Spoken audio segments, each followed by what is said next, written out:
71वें सहकारिता सप्ताह के शुभारंभ के अवसर पर अर्बन बैंक में आयोजित कार्यक्रम में मुख्य वक्ता के रूप में उपस्थित योग गुरु लाल बिहारी सिंह ने जीवन में आनंद और मानसिक शांति की अहमियत पर जोर दिया। उन्होंने कहा, आज हर व्यक्ति बाहर से युवा दिखना चाहता है, लेकिन भीतर से भी जवान रहना बेहद आवश्यक है। हमारी आंतरिक प्रणाली को स्वस्थ रखने के लिए केवल 15 मिनट का योगाभ्यास पर्याप्त है। वहीं योग गुरु ने अपनी बातों में यह भी बताया कि हमें हमेशा मुस्कुराने की आदत डालनी चाहिए, क्योंकि मुस्कुराना हमारी आध्यात्मिक पूंजी है। योग से मानसिक शांति और शारीरिक स्वास्थ्य में सुधार होता है, जिससे कई बीमारियां स्वतः ही ठीक हो जाती है। उन्होंने कहा, योग गुरु ने पेट से संबंधित समस्याओं पर विशेष ध्यान दिया और बताया कि अधिकतर बीमारियां पेट से ही शुरू होती है। हमें हार्मोनल डिसऑर्डर से बचने की कोशिश करनी चाहिए, क्योंकि एक बार यह असंतुलित हो जाए तो जीवन भर दवाइयों की जरूरत पड़ सकती है। इसके साथ ही उन्होंने शरीर के इम्यून सिस्टम को मजबूत रखने की बात की, ताकि हम भीतर से भी जवान रह सके। गायत्री मंत्र के संदर्भ में उन्होंने भारतीय पंचकोश सिद्धांत की उपयोगिता पर भी प्रकाश डाला। उन्होंने कहा कि यह सिद्धांत बच्चों के शारीरिक, मानसिक और बौद्धिक विकास के लिए बहुत महत्वपूर्ण है।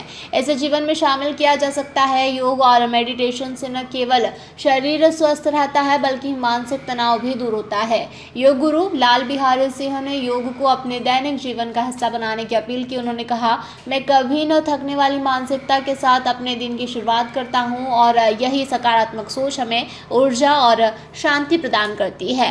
स्वागत भाषण में अर्बन कोऑपरेटिव बैंक की प्रबंध निर्देशक वंदना वजीरानी ने सहकारिता के महत्व पर प्रकाश डाला। उन्होंने कहा कि सहकारिता का उद्देश्य सकारात्मक दिशा में और एक मजबूत समृद्ध भारत के दृष्टिकोण से होना चाहिए। वहीं श्रीमती वजीरानी ने सहकारिता मंत्रालय की पहल का भी उल्लेख किया, जिसके तहत सहकारिता आंदोलन को कैसे सशक्त बनाया जाए, इस विषय पर आमजन से विचार लिया जा रहा है। वहीं अध्यक्षीय उद्बोधन में अर्बन बैंक के पूर्व अध्यक्ष विमला सेठिया ने योग के महत्व पर भी चर्चा की और इसे सहकारिता के साथ जोड़ने की बात की।